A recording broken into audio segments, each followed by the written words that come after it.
Good morning student. अब हम discuss करेंगे simple compound and complex sentence के बारे में। Simple compound and complex sentence क्या होते हैं? Simple sentence, compound sentence, complex sentence, इनके बारे में डिस्कस करेंगे। तो सबसे पहले सेंटेंस को उनके स्ट्रक्चर के हिसाब से, उनके निर्माण के हिसाब से हमें तीन भागों में बांट सके। उनका निर्माण कैसे हुआ, उन निर्माण के हिसाब से उसको तीन पार्ट में बांटे गए। एक तो सिंपल सेंटेंस, एक कंपाउंड सेंटेंस और एक कॉम्प्लेक्स सेंटेंस। अब सिंपल सेंटेंस की क्या डेफिनेशन है, इसको कैसे समझ सकते हैं? तो सिंपल सेंटेंस वो सेंटेंस होते हैं जिसमें एक सब्जेक्ट होता है और एक प्रेडिकेट होता है, उसके अलावा और कुछ नहीं होता। सब्जेक्ट और प्रेडिकेट होता है, इसके अलावा और कुछ नहीं होता। A simple sentence is one that has only one subject. Subject means कर्ता, जो सब्जेक्ट जो सबसे पहले आता है, किसी व्यक्ति का नाम भी हो सकता है, प्रोनाउन भी हो सकती है। और प्रेडिकेट, सब्जेक्ट को छोड़ के जो बाकी हिस्सा होता है वो प्रेडिकेट कहलाता है। आप छोटी क्लासों में पढ़े होंगे, सब्जेक्ट को अलग करते हैं, प्रेडिकेट को अलग करते हैं। तो सब्जेक्ट और प्रेडिकेट, और ये होने के बाद जो सेंटेंस है उसका पूरा मीनिंग अपने आप निकल जाता है। किसी ज्यादा एक्स्ट्रा चीज की हमें जरूरत नहीं होती, वो होता है सिंपल सेंटेंस। ये सिंपल सेंटेंस अम्ब्रेला है, ये सब्जेक्ट है, क्रिया वर्ब, बिता वर्ब, ये प्रेडिकेट का हिस्सा हो गया। तो अम्ब्रेला सब्जेक्ट और प्रेडिकेट, ये दो ही पार्ट है इसके, और अन्य कोई पार्ट नहीं है। तो वो हो जाता है सिंपल सेंटेंस। सिंपल सेंटेंस में क्या होता है, एक तो सब्जेक्ट होता है और बाकी प्रेडिकेट होता है। सब्जेक्ट और प्रेडिकेट मिलके एक सेंटेंस बना लेते हैं। अब हम सिंपल सेंटेंस को समझना बहुत आसान है कि एक तो सब्जेक्ट और बाकी जो हिस्सा वो प्रेडिकेट। सिंपल सेंटेंस जो भी होते हैं उनमें एक सब्जेक्ट और एक प्रेडिकेट होता है। दूसरा हम डिस्कस करें तो वो होता है कंपाउंड सेंटेंस। कंपाउंड सेंटेंस में जो सेंटेंस होता है वो, उसमें दो या दो से अधिक सेंटेंस होते हैं, दो या दो से अधिक, जिसमें वो दोनों सेंटेंस किसी न किसी कोऑर्डिनेटिव कंजंक्शन से जुड़े हुए होते हैं। दो सेंटेंस अलग अलग होते हैं पर वो जुड़े हुए होते हैं कोऑर्डिनेटिंग कंजंक्शन से, यानी दोनों में संयोजक लगा होता है बीच में, और ये आपस में इनसे जुड़े हुए होते हैं। दो या दो से अधिक सेंटेंस का समूह होता है, उसे हम कंपाउंड सेंटेंस कहते हैं। दो या दो से अधिक सेंटेंस, जैसे अम्ब्रेला प्लेस है गिटार और Sonu play the piano there. तो ये दोनों अलग अलग सेंटेंस अब ये जुड़ के एक हो जाएंगे किसी न किसी कंजंक्शन से। तो ये कंपाउंड सेंटेंस कहलाता है। They got early and they got really good sleep. ये they got early, इसमें they सब्जेक्ट और प्रेडिकेट हो गया, they सब्जेक्ट और बाकी सब प्रेडिकेट हो गया, और ये जुड़ा हुआ किससे? and से, and से जुड़ा हुआ है। तो ये दो सेंटेंस हो गए, एक तो and से पहले वाला सेंटेंस, एक and के बाद वाला सेंटेंस। ये दो सेंटेंस कंपाउंड सेंटेंस होते हैं। एक दो या दो से अधिक सेंटेंस जब आपस में किसी कोऑर्डिनेट कंजंक्शन से मिले हुए हो तो वो कंपाउंड सेंटेंस कहलाता है। ये भी आसान चीजें समझने में कोई हार्ड बात नहीं। दो या दो से अधिक सेंटेंस आपस में किसी कोऑर्डिनेट कंजंक्शन से जुड़े हुए हो वो कंपाउंड सेंटेंस कहलाता है। और तीसरा जो होता है कॉम्प्लेक्स सेंटेंस।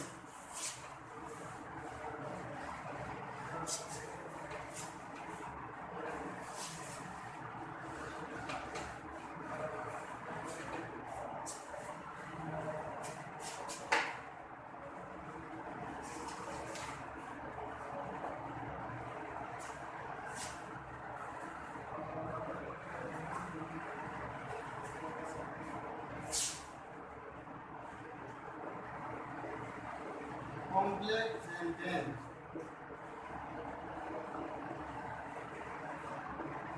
ये थर्ड पार्ट है। इसमें जो मेन क्लॉज होता है और सबऑर्डिनेट क्लॉज दो होते हैं। A complex sentence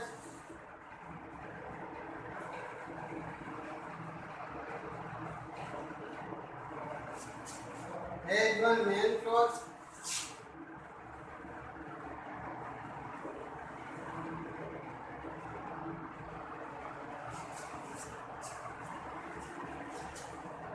and one or more subordinate clause.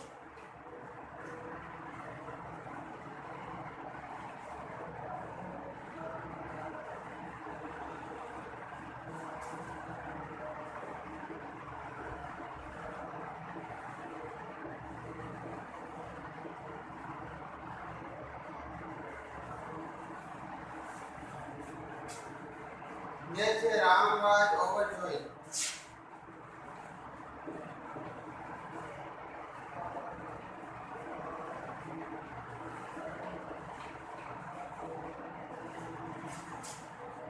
When he got the first prize.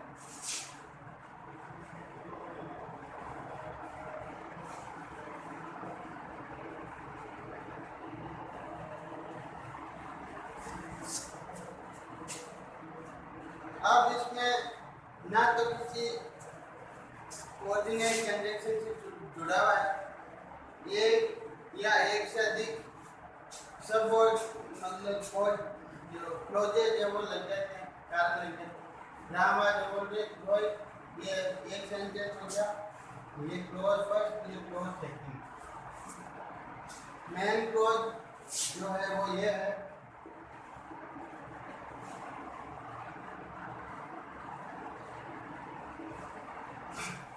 और ये सब ऑर्डिनेट क्लोज।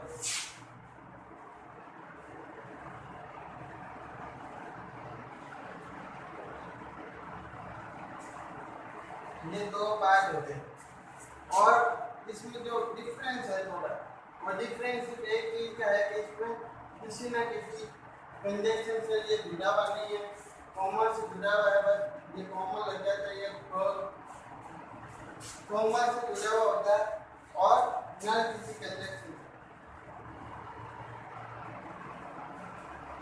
कोऑर्डिनेट क्लॉज जो होता है उसका मीनिंग इंडिपेंडेंट होता है, स्वतंत्र होता है, और सबऑर्डिनेट क्लॉज होता है उसका जो मीनिंग होता है वो किस पर निर्भर होता है, मेन क्लॉज पर।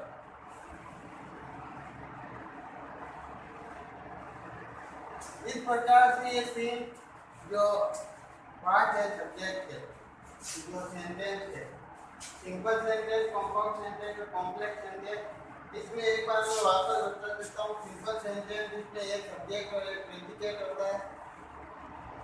कंपाउंड सेंटेंस इसमें एक या एक से अधिक सेंटेंस होते हैं और वो किसी न किसी कोऑर्डिनेटिंग कंजंक्शन से जुड़े हुए होते हैं। तीसरा कॉम्प्लेक्स सेंटेंस होते हैं, वो उसमें भी एक से या एक से अधिक सेंटेंस होते हैं पर वो किसी कोऑर्डिनेट कंजंक्शन से जुड़े हुए नहीं होते, कॉमा से इंडिकेट होता है।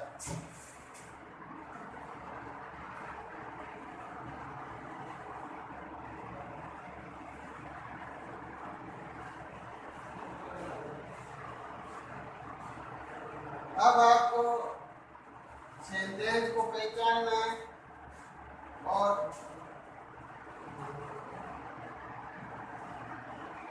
उसके हिसाब से फिर आपको बताना है कि इसमें कौन सा सेंटेंस है, सिंपल सेंटेंस है, कंपाउंड है, कॉम्प्लेक्स है।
इसमें जो पहला सेंटेंस है वो किससे जुड़ा हुआ है? एंड से जुड़ा हुआ है। दो अलग अलग सेंटेंस है, the girl looked at her brother and smiled. तो लड़की ने अपने भाई की तरफ देखा, ये हो गया सिंपल सेंटेंस। और जब ये जुड़ के स्माइल जुड़ गया इसके साथ तो ये हो गया कंपाउंड सेंटेंस। तो ये कौन सा सेंटेंस है? Compound sentence. दूसरा सेंटेंस आपके आ रहा है I live in a large city.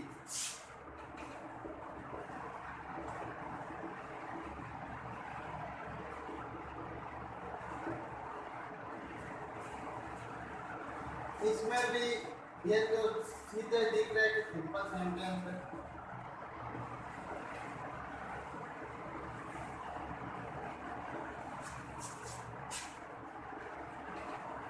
तीसरा सेंटेंस आपका है the boy and the girl were shouting loudly. The boy and the girl shouting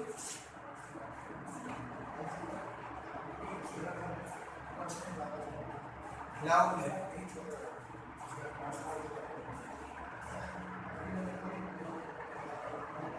लड़कियां और लड़के जोर से चिल्ला रहे थे। एंड से जुड़ा हुआ है, कंपाउंड सेंटेंस है।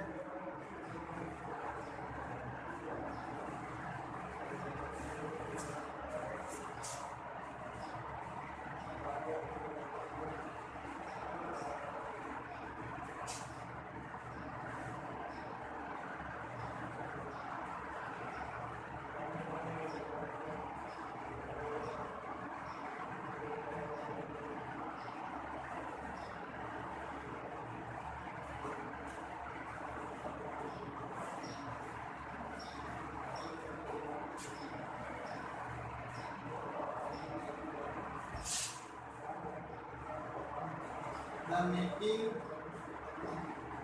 was held in a room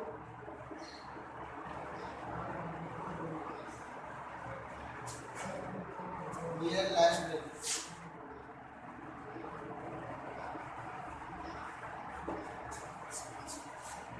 इसमें कॉम्प्लेक्स सेंटेंस है।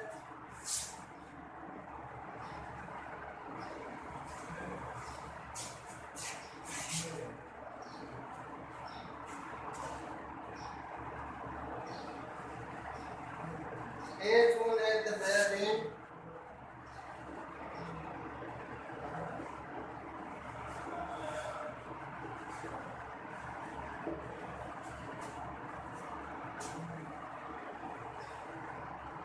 the children rushed out.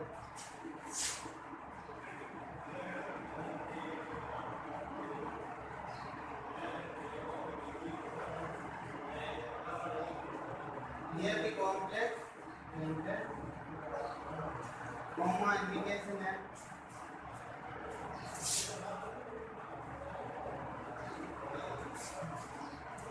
तो इस प्रकार से आप उनको सॉल्व कर दीजिए।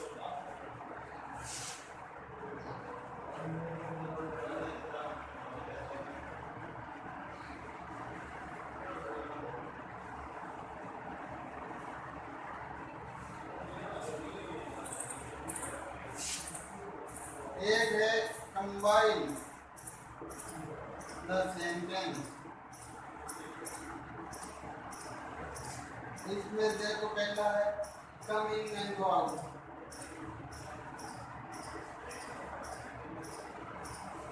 इसको आपको जोड़ना है, कम इन एंड गो आउट, ये जुड़ गया एंड।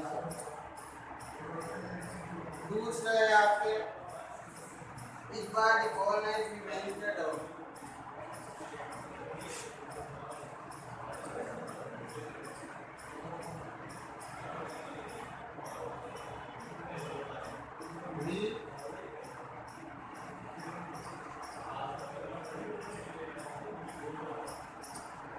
इस बार night,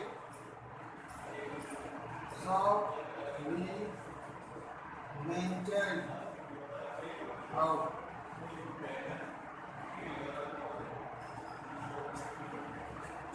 He is foolish, he is obstinate. He is foolish, he is obstinate. He is foolish, so he is obstinate. इस प्रकार से आप सोच सकते हो। ये जॉइन वाली एक्सरसाइज हो गई आपकी। तो इस प्रकार से दो एक्सरसाइज, एक जॉइन में और एक में आपको सेंटेंस इस प्रकार से सिंपल कंपाउंड कॉम्प्लेक्स लेसन आपको पूरा हो गया।